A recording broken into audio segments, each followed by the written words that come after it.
Hello, and thank you for coming back onto my channel. This is Ziainspirations, and just wanting to give a quick update. So I hope everyone had a wonderful, happy, and safe holiday season. I know that the holidays can be really rough, especially when dealing with the topic that I talk about on this channel. So I am sending all my love and all my prayers out to all the families that are affected by this illness, by this disease that has affected our family members, the people that we love and care about. So just wanted to do an update for the year of 2019. So my last video, I did a 30-day challenge video. And so I'm just kind of giving an update from just my own personal experience and just kind of giving some feedback. But yeah, like I decided to try and give up something that I've been trying to give up for years. It was back in 2008, I quit smoking cigarettes. And then when I was pregnant with my my first child, I completely gave up alcohol.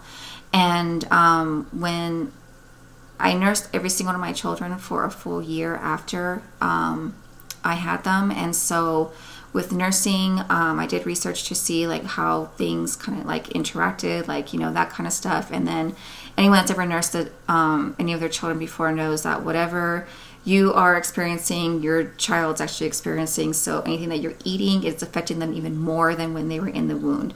And so you kind of feel like you're more like restricted. So I've had those kind of experiences. And then when everything started happening with my kid's father, I completely shunned alcohol and different, like it got to the point where I would feel uncomfortable when it was even like around me because of how bad of an effect it had on my loved one and my whole situation, like my whole family dynamic. And so I kind of became like a little biased, to be kind of completely 100% honest with you. When I was dealing with like somebody would come home, like a family member, you know, would come home from work or something and they would want to have a beer, and I'd automatically just be like, you know. And so I don't know if anyone's ever had that experience as well. I know I have it when I deal with and interact with like new people in my life. I'm still dealing with that. That's something that came to my realization recently, where if I know someone that drinks on the regular, I'm automatically kind of putting like a shield and like a wall up. And so, but the one thing that I gave up for the 30 days was soda. I still love Coca-Cola, and it's been something that I've enjoyed ever since I was in my youth.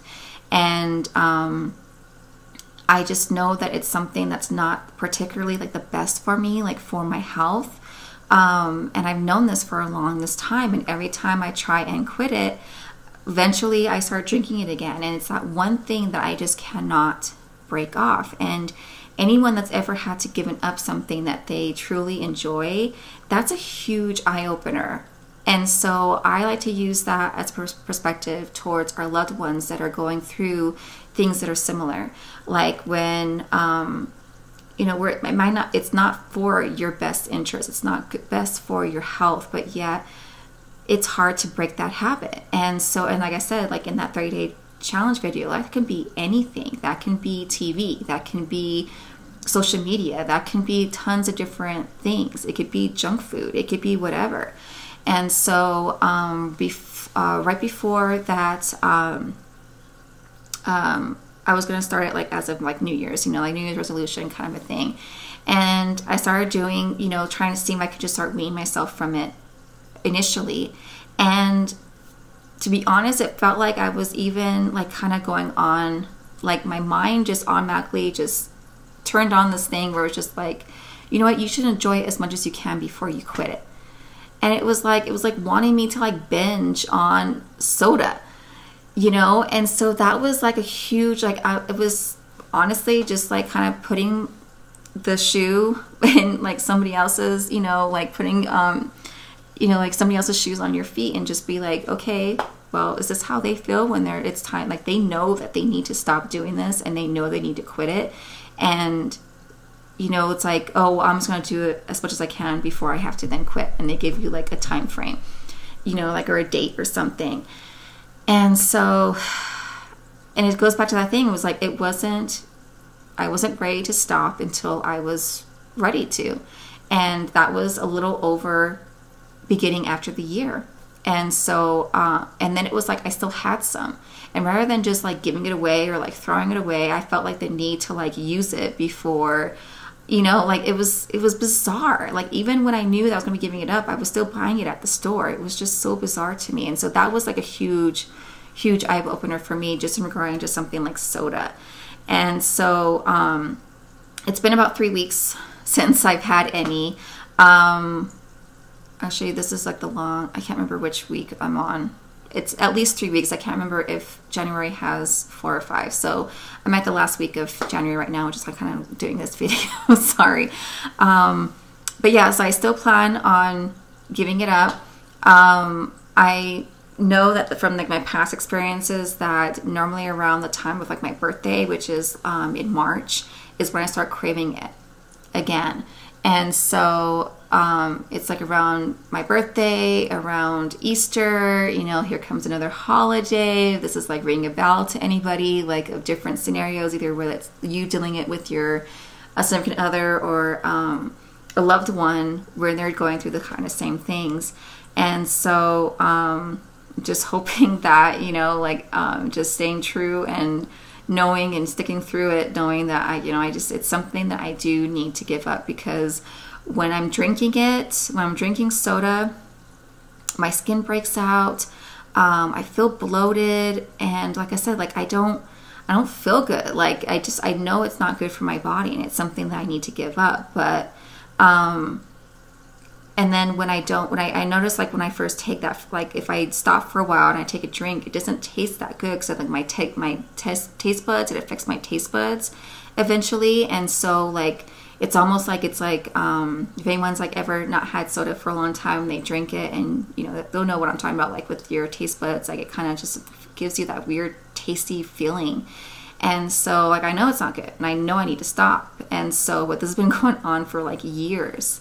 And so, but to use this as a perspective in something as like the topics that I'm discussing here, this is why I'm doing it. And I'm hoping that if anyone else decides to do, again, it's just a 30-day challenge. It could be any time that you watch any of these videos, that if you decide to, you know what, I'm going to try and quit something for just 30 days and see what it feels like. Quit alcohol. See what that does of just quitting it for a month and knowing that you cannot have it for 30 days, and see, and just kind of ask yourself those questions and try and like look back like how I'm doing during this experience. It's a huge eye-opener. And so just to kind of help, you know, practice what you preach, basically, is kind of what I talked about in that other video I did.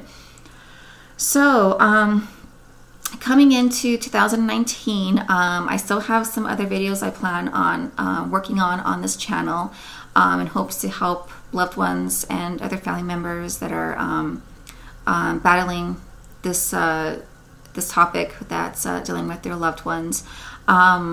One thing new I'm going to be adding is one of my New Year's resolution goals, and besides quitting soda, was just eating healthier in general. I mean, that should be everyone's always, right?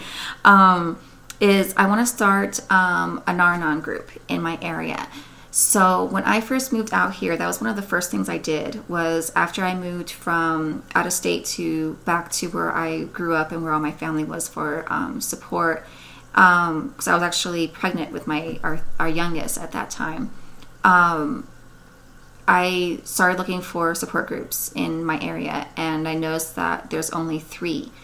I was happy that there was at least something, so I was like, awesome. There's only one that has it on a weekend, and then there's 2 others, and they're both in the evenings during the week. And so it just works great for people that have to work. But for me, with my little ones, it was like right smack when they were going down for bed at night. So I knew I couldn't attend those ones. So the weekends were nice because also, I could have support from loved ones to help watch the kiddos so I can go to a meeting. So that was really beneficial. And the first one I went to, I really resonated with very well. So I was very fortunate with that. But I want to open, and it's on the whole other side of town. So I want to open one that's more closer to me. And initially I really wanted to open a Narnan teen group because the fact that I do have 3 small children, I know that this is going to be something that I want them to be able to feel comfortable with and to have that same knowledge, support, and things that I benefit from my own meetings dealing with our loved one. And so, especially since it's my loved one is their father, he's always going to be their father. He's always going to be in their life. And I'm doing what I need to do from the beginning to recent to as a mother to protect them. And so, but like anyone that's a parent knows that, you know, your babies grow up. And so I need to give them the tools that they need to be able to handle situations and to hopefully not fall into the same type of situations in the future, so I can stop the cycle from repeating.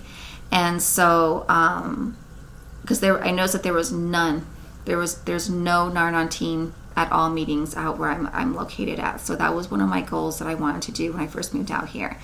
And so I'm making that a priority goal for 2019. I've already started looking into it last year. I started looking at it in the summer. And so I started going online, doing some research, and ironically enough, there's not really that much information out there. And so I kept hitting roadblocks.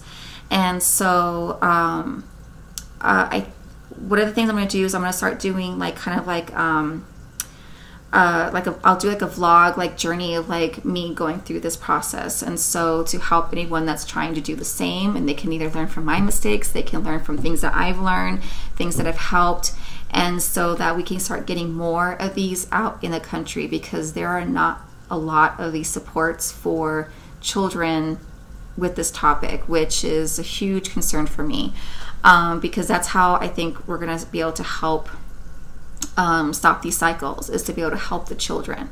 So yeah, so that's one of my goals. I'm going to start a Narnan as well, because I think it's going to be a little bit easier from the things the roadblocks I've come into with dealing with the Narnan teen. I'm going to try and see if I can get a Narnan up in my area first. One of my goals is to have however many Narnan meetings there should be that many at least of Narnan teens in that area. And so if I can get one Narnan group up, my goal is to get another Narnan teen at the same location, same time. So if parents come to their meetings, they can bring their children as well at the same time. So they're not worrying about having to get babysitters and stuff like that. And the kids can attend, of course, when it's age appropriate. When I was doing research, there's different age groups depending on the groups that they've established. Now, when I was again surprised that there was only 3 in this where I'm located, especially how bad of addiction, especially narcotics, are in my area, and also alcohol. And so when I started researching, I did this a couple weeks ago, where I looked up to see like how I was like, okay, well, I know there's only 3 Narnans in my city, and there's like maybe one other one in the entire rest of the state, and there's 0 Narnan teens in my entire state. I checked. So I was okay, well then let's check to see how many Al-Anon are. And fortunately there's a good amount in my town alone. And so there's at least 30. And I was like, okay, that's more promising. But there's only 2 Narnan teens. And so there's one that's English and then one that's Spanish. And I just, out of just curiosity, I was like, you know what? How much is the population in my city alone? Just in my city. And I live in a larger city in my state where I'm located at. There's roughly about 560,000 people living in my city alone. And when you look at just, again, 30 Al-Anons, that's still really positive. And for different areas, you get different times, you get all that curriculum, and then you can hopefully know that it's not going to be packed, when you're going into a meeting. I don't have that problem with the Narnans, so I'm hoping that's the same for the Al-Anons. But as far as I was just thinking in my head, I'm like, okay, well, let's just say 3%. of the whole entire population in my city alone, I'm just using my city as an example, 560,000 people, if only 3% of those have addiction, that means at least 16,800 people have addiction. And again, I'm just throwing a ballpark in there. I know that percentage is a lot higher, but I'm just going to give it for the, just for argument's sake, I'm just going to give it, say, 3%. You just say 3%. 16,800 people, that's still a lot. But I already, like I said, I know the statistics and the number of that is going to be substantially higher. And then in my videos, I talk about, where if just one person has addiction, then you multiply that by 5 of how many family members that are affected of that loved one. And that could be friends, that could be family. And 5 is still a small number as well when dealing with those statistics as well, because you have, tons of different credential of friends and families of different dynamics in this country alone. But we're just going to use just 5 as an example. So 3% of 560,000 people, for 16,800 of those is 3%. 5 of the times 5, that's 84,000 family members, at least in just my town alone, that could be dealing with a loved one that has an addiction problem. 84,000 people. So if you say, go back to that Al-Anon, there's 30 meetings in this town. Roughly, I would say, I was just kind of doing a ballpark. I just know from like the past meetings I went to, like in my other city, in the area that I go to now, there's, I would say like the 20, I would say that would probably be the most I've ever seen in a meeting before. And that's pretty packed. That's a lot of people in, like, sometimes it's like a small conference room or something, depending on the area of where they can get the meetings. And so you times that by 30, that's 600 people.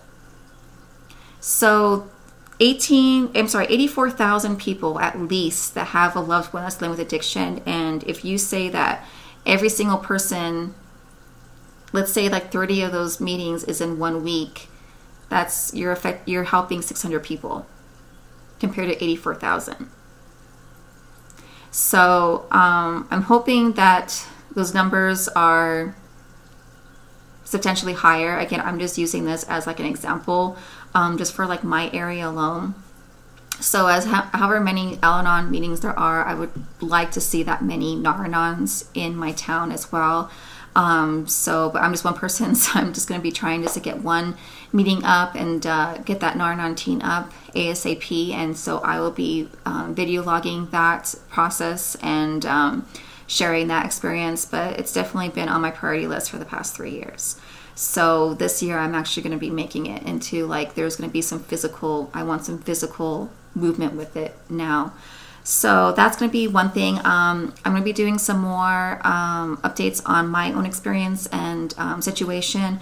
I know I did that one video last year, but I want to start doing some more for updates. And so I wanted to get the main videos that I've had uploaded on this channel first, because those are like the main key videos. If you haven't seen all of those, please go back and check out, because I do it in the order I think that it's comes into importance when dealing with this kind of situation. And so the first one's to take care of yourself, and then it just kind of goes down, go through the list from there. And so a lot of those has like some really helpful things that have helped me in my situation. But I want to give like more updates of like where my family and I are at. We are in such a better place. There has been a substantial improvement dealing with my loved one, dealing with this from putting a lot of those things that I talked about in those other videos in place. And so I just want to give those updates as well, just to kind of get that one-on-one, if to help that experience and know that you're not alone. I'm so sorry that this has happened to you, but know that you are so strong and that you will get through this, and just take it day by day, because that's what I did. Take it day by day, minute by minute, if I had to. But by using those things I've talked about in the other videos have helped substantially for myself and for my family, and I'm so extremely thankful. And thank you for everyone for all of your love and support. It's been great. I hope this has helped. Make sure you go ahead and like, comment, or share. Make sure you subscribe for future videos, because there are going to be future stuff coming onto this channel for this year. So I'm sending all my love, you guys, and you guys take care.